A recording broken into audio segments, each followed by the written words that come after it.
Hello hi guys, मैं अभी जा रहा हूँ काम में। आप लोग को थोड़ा दिखाने के लिए वीडियो बनाया। अच्छा लगा चैनल को जरा सपोर्ट कर देना यार। ये देखो ना वेदर, क्या मज़ा है। वाह व्यू गाइस, ये है मेन शिलोंग का व्यू।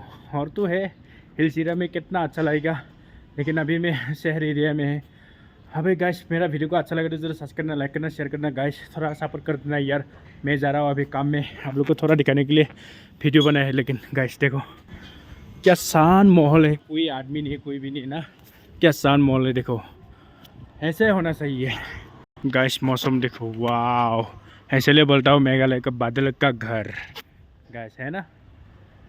क्या शांत माहौल है, कोई मतलब हल्ला चिल्ला चोर तार कुछ भी नहीं है। क्या शांत है। और गाइस यहाँ का हवा तो इतना फ्रेश हवा, इतना फ्रेश हवा मारता है गाइस, क्या ही बोलो। मतलब ऐसा ही रहने के लिए मन करता है। घर का अंदर रहने के लिए मन नहीं करता है, बाहर में रहने के लिए मन करता है। देखो ना गाइस, कितना सीनरी हर साइड में देखो आपको।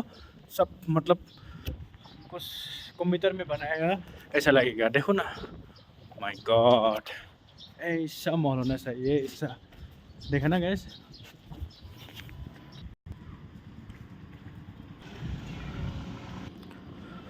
और गाइस मेरा काम का जगह थोड़ा आगे में मिलने वाला है, ज़्यादा दूर नहीं है यहाँ से, और थोड़ा है मतलब आपका 400-500 मीटर होगा। गाइस मेरे चैनल को अच्छा लग रहा है जो करना, लाइक करना, शेयर करना गाइस। थोड़ा सपोर्ट कर देना यार, ठीक है। बाय बाय आज के लिए।